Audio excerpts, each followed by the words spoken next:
Hello दोस्तों, मैं वासु हाजिर हूँ आगे सुप्रीम कोर्ट के एक और नए एपिसोड 74 के साथ। तो मैं आप लोगों को बता देता हूँ कि मैं इस वीडियो को अभी बनाने वाला नहीं था, लेकिन आप लोगों की इतनी प्यारी प्यारी कमेंट्स को पढ़कर मुझे इस वीडियो को एक्सप्लेन करना ही पड़ा। तो आप लोग इस वीडियो का लुत्फ उठाएं।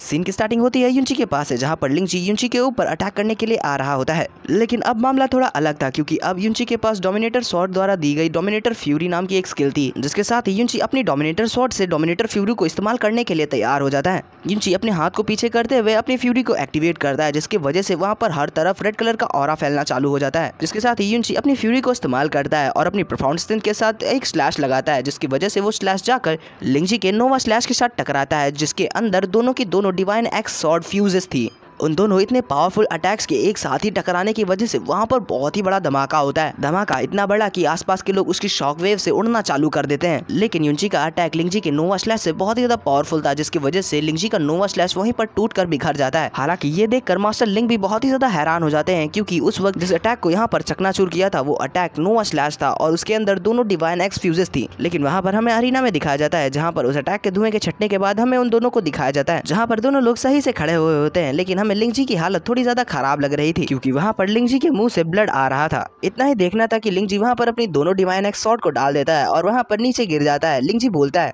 ठीक है, तुम यहाँ पर जीत गए, मैं आंधा के बाद तुम्हारे जैसे मॉन्स्टर के साथ फाइट नहीं करना चाहूंगा। जिसके साथ ही वहाँ पर युनची को एल्डर विनर अनाउंस कर देते हैं। यहाँ पर युनची लिंगजी के पास जाकर उसके सर पर हाथ रखते हुए बोलता है, क्या बोलते हो लिंगजी, क्या तुम यहाँ पर हार मानते हो या नहीं? ये सुनकर लिंगजी के तो आंखों में चमक आने लगती है। लिंगजी बोलता है, हाँ, मैं यहाँ पर हार मानता हूँ और अब तुम हमेशा मेरे बॉस रहोगे। और उधर अरीना के अंदर सब लोग युनची और लिंगजी की तारीफ करे दिए दे रहे थे। लोग इस मैच को देखकर बहुत ज्यादा एक्साइटेड हो गए थे, स्पेशली युनची को। जिसके साथ ही सेलेस्टियल स्वॉर्ड डोमेन के एल्डर आते हैं और युनची से बोलते हैं, यंग मैन, क्या तुम्हारा ही नाम युनची है? जिसके साथ ही एल्डर लिंग वहाँ पर युनची से बोलते हैं, लड़के तुम क्यों ना हमारे सेलेस्टियल स्वॉर्ड डोमेन को ज्वाइन कर लो, क्योंकि हमारे सेलेस्टियल स्वॉर्ड डोमेन के हैवी स्वॉर्ड फैक्शन बहुत बुरी तरीके से डिक्लाइन में चला गया है और मुझे यकीन है अगर जो तुम हैवी स्वॉर्ड फैक्शन को ज्वाइन कर लोगे, सेलेस्टियल स्वॉर्ड डोमेन का हैवी स्वॉर्ड फैक्शन बहुत ही जल्दी राइज कर जाएगा। जिसके साथ ही तुम उस स्वॉर्ड फैक्शन के अंदर बहुत ही जल्दी एक एल्डर की पोजीशन भी पा जाओगे। एल्डर लिंग की बात सुनकर युनची अपने हाथों को जोड़कर एल्डर लिंग को रिस्पेक्ट देते हुए बोलता है, एल्डर लिंग, आपका बहुत ही बहुत शुक्रिया कि आपने मुझे इस लायक समझा कि मैं सेलेस्टियल स्वॉर्ड डोमेन को ज्वाइन कर पाऊं। लेकिन अभी मेरा ब्लू एंड प्रोफाउंड मेनर को छोड़कर जाने का कोई भी इंटेंशन नहीं है, इसलिए मुझे माफ कर दीजिएगा, क्योंकि मैं आपकी इस रिक्वेस्ट को पूरा नहीं कर पाऊंगा। ये सारी बात युनची ने बहुत ही ज्यादा हम्बल तरीके से मास्टर लिंग को बोली होती है, जिसकी वजह से मास्टर लिंग बहुत ही ज्यादा इंप्रेस हो जाते हैं। एल्डर लिंग वहाँ पर युनची को एक ट्रांसमिशन जेट देते हुए बोलते हैं, लड़के तुम्हारा कैरेक्टर बहुत ही ज्यादा हम्बल है, मैं तुम्हारी बातों के साथ बहुत ज्यादा इंप्रेस हो चुका हूँ। इसलिए अगर जो तुम्हें कभी भी लगे कि तुम सेलेस्टियल स्वॉर्ड डोमेन को ज्वाइन करना चाहते हो,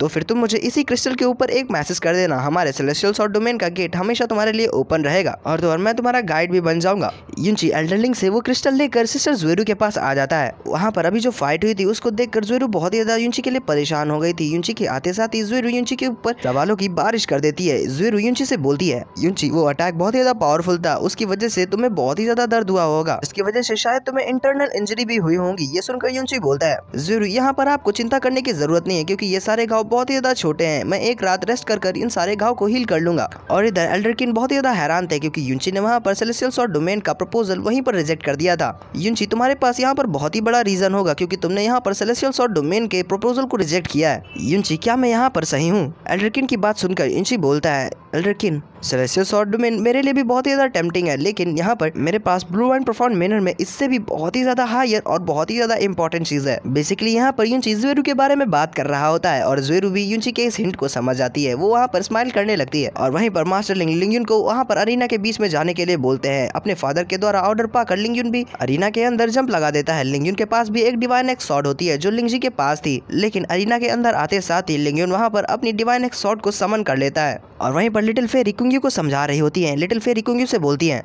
कुंग्यू, अगर जो तुम यहाँ पर लिंगयुन को हरा देती हो इस फाइट के अंदर, तो फिर यहाँ पर इस रैंकिंग कॉन्टेस्ट में हमारे फ्रोजन क्लाउड इमॉर्टल प्लेस की फर्स्ट प्लेस पक्की हो जाएगी। लिटिल फेरी से इंस्ट्रक्शंस पाकर कुंग्यू भी वहाँ पर अरीना के बीच में आ जाती है। कुंग्यू वहाँ पर अरीना के अंदर आने के बाद लिंगयुन वहाँ पर कुंग्यू को अपने हाथ जोड़ते हुए रिस्पेक्ट देते हुए अपने इंट्रोडक्शन देता है, जिसके साथ ही एल्डर वहाँ पर दोनों लोगों के मैच को चालू करने के लिए अनाउंस कर देते हैं, जिसके साथ ही दोनों लोग अपनी अपनी स्वॉर्ड के साथ एक दूसरे के ऊपर अटैक कर देते हैं। क्योंकि वहाँ पर अपनी आइस पावर्स को रिलीज कर रही थी और उसके सामने लिंगयुन भी थोड़ा बहुत ढीला पड़ा जा रहा था। लिंगयुन लिंगयुन वहाँ पर कुंग्यू को बोलता है, मुझे माफ कर देना फेरी जिया, लेकिन मैं आपको इस मैच को इतनी आसानी से नहीं जीतने देने वाला। जिसके साथ ही लिंगयुन वहाँ पर अपनी स्वॉर्ड के साथ अपनी परफॉर्मेंस स्ट्रेंथ को रिलीज करता है और अपनी डेजलिंग स्टार मूव को एक्टिवेट करता है, जिसकी वजह से वहाँ पर बहुत ही बड़ा परफॉर्मेंस स्ट्रेंथ से घिरा हुआ वॉलपुल बन जाता है। और उस वॉलपुल के बीचों बीच से लिंगयुन बड़ी तेजी से कुंग्यू की तरफ अपने अटैक को करने के लिए आगे बढ़ता है। कुंग्यू ने वहाँ पर लिंगयुन के इस अटैक को एक्सपेक्ट नहीं किया था, जिसकी वजह से लिंगयुन वहाँ पर कुंग्यू के ऊपर अटैक करते हुए आगे को निकल जाता है। लिंगयुन के इस अटैक की वजह से कुंग्यू को कुछ खास फर्क तो नहीं पड़ता, लेकिन उसकी वजह से कुंग्यू के हाथ का कपड़ा फट जाता है और उसके मुंह पे लगा स्कार्फ वहाँ पर जमीन पर गिर जाता है। कुंग्यू के मुंह से उसका स्कार्फ गिरने की वजह से वही होता है जो मैंने एक्सपेक्ट किया था। वहाँ पर जितने भी लोग थे कुंग्यू की ब्लश करना चालू कर देते हैं और वहीं पर लिंगयुन पीछे घूमकर कुंग्यू को देखता है और उसकी ब्यूटी को देखकर वहाँ पर वो बावा चक्का रह जाता है। लेकिन कुंग्यू ने भी वहाँ पर तब तक अपने स्कार्फ को पहन लिया होता है। लिंगयुन भी कुंग्यू की इस तरीके की ब्यूटी को देखकर बहुत ही ज्यादा ब्लश करना चालू कर देता है। लिंगयुन वहाँ पर कुंग्यू को देखकर अपनी पहली नजर में कुंग्यू को अपना दिल दे बैठता है। लेकिन अब लिंगयुन के उस अटैक के बाद बारी थी कुंग्यू की। कुंग्यू वहाँ पर लिंगयुन से बोलती है, मास्टर लिंगयुन, आपका मेरे साथ यहाँ पर नरमी से पेश आने के लिए बहुत ही बहुत शुक्रिया। अब मैं अपना पूरा बेस्ट दूंगी। इसके साथ ही कुंग्यू वहाँ पर अपनी आईसी परफॉर्मेंस को रिलीज करना चालू कर देती है, जिसकी वजह से आसपास का एनवायरमेंट बहुत ही ज्यादा ठंडा होना चालू हो जाता है। लेकिन लिंगयुन भी कुंग्यू को अब अपनी परफॉर्मेंस को रिलीज करते देख अपनी सेलेस्टियल 1000 स्वॉर्ड टेक्निक को यूज करता है और कुंग्यू के ऊपर अपनी डिवाइन एक्स स्वॉर्ड के साथ बड़ी तेजी से अटैक करने के लिए आगे बढ़ जाता है। लिंगयुन को अटैक करता देख कुंग्यू वहाँ पर अपनी एक आइस फोनिक स्किल को यूज करती है।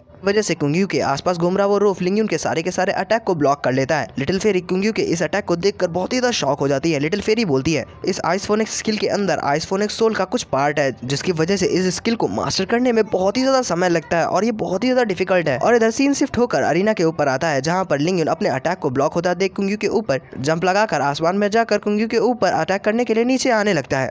लिंगयुन को वहाँ पर अपने ऊपर फिर से अटैक करता देख कुंग्यू वहाँ पर अपने आईसी लोटस एसेंस को यूज करती है, जिसकी वजह से वहाँ पर बहुत सारे आइस क्रिस्टल अपीयर होते हैं। लेकिन लिंगयुन वहाँ पर कुंग्यू के द्वारा बनाए हुए सारे के सारे आईसी लोटस को काटते पीटते हुए आगे बढ़ते हुए लिंगयुन के ऊपर अपने अल्टीमेट स्किल को यूज करता है, जिसकी वजह से वहाँ पर आसपास हर जगह चमक ही चमक हो जाती है, हर जगह रोशनी ही रोशनी हो जाती है। लिंगयुन के उस अटैक की वजह से लिंगयुन वहाँ पर अपने स्वॉर्ड के साथ कुंग्यू के ऊपर एक स्लैश लगाता है, जिसके काउंटर में कुंग्यू वहाँ पर अपनी फ्रोजन क्लाउड आर्ट के 6 stage realm of the heavenly thunder को यूज करती है, जिसकी वजह से अरीना के बीचों बीच में बहुत ही बड़ा आइस क्रिस्टल अपीयर होता है। कुंग्यू के उस क्रिस्टल से टकरा कर लिंगयुन वहाँ पर बड़ी दूर उड़ते हुए जाने लगता है, लेकिन जमीन पर अपने स्वॉर्ड को गाड़ कर लिंगयुन वहाँ पर अपने आप को संभाल लेता है। और अब यहाँ पर लिंगयुन को डिसएडवांटेज में देखकर उसके फादर उसकी तरफ अपनी डिवाइन एक्स स्वॉर्ड को फेंक देते हैं। लिंगयुन भी अपनी फादर की आवाज को सुनकर उस डिवाइन एक्स स्वॉर्ड को अपने हाथों के अंदर ग्रैब कर लेता है। और अब वहाँ पर लिंगयुन के पास अपनी दोनों हेवनली लेवल की स्वॉर्ड्स थी। लिंगयुन वहाँ पर अपनी दोनों डिवाइन एक्स स्वॉर्ड्स के साथ अपनी सोल स्पिरिट शैडो क्लोन को एक्टिवेट करता है, जिसकी वजह से लिंगयुन के पीछे एक और लिंगयुन अपीयर हो जाता है, जो उसका शैडो क्लोन होता है। लिंगयुन की इस स्किल को देखकर वहाँ पर लोग बात करने लगते हैं कि ये शैडो क्लोन स्किल लिंगयुन की अल्टीमेट स्किल्स में से एक है।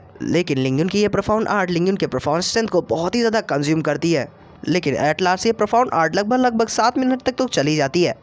और यहीं पर हमारे इस एपिसोड की एंडिंग भी होती है। मेरा इस वीडियो को बनाने का जरा सा भी मन नहीं था, लेकिन आप लोगों की कमेंट्स की वजह से मैं इस वीडियो को बनाए दे रहा हूँ। और रही बात बाकी की वीडियो की, मैं उन दोनों को थोड़ी देर बाद एक्सप्लेन करना चालू करूंगा और उन वीडियोस को मैं सुबह 6 से 7 बजे के अंदर ही अपलोड कर दूंगा। फिर आप अगर जो मेरे इस चैनल पर नए हो तो चैनल को सब्सक्राइब कर लो और बेल आइकन को हिट कर देना, जिसकी वजह से सुबह सुबह जब मैं वीडियो को अपलोड करूँ तो आप तुरंत वीडियो का लुत्फ उठा पाए। तो तब तक के लिए मैं आपसे विदा लेता हूँ। अपना ख्याल रखना और खाते पीते रहना, खुश रहना। तब तक के लिए पीस आउट।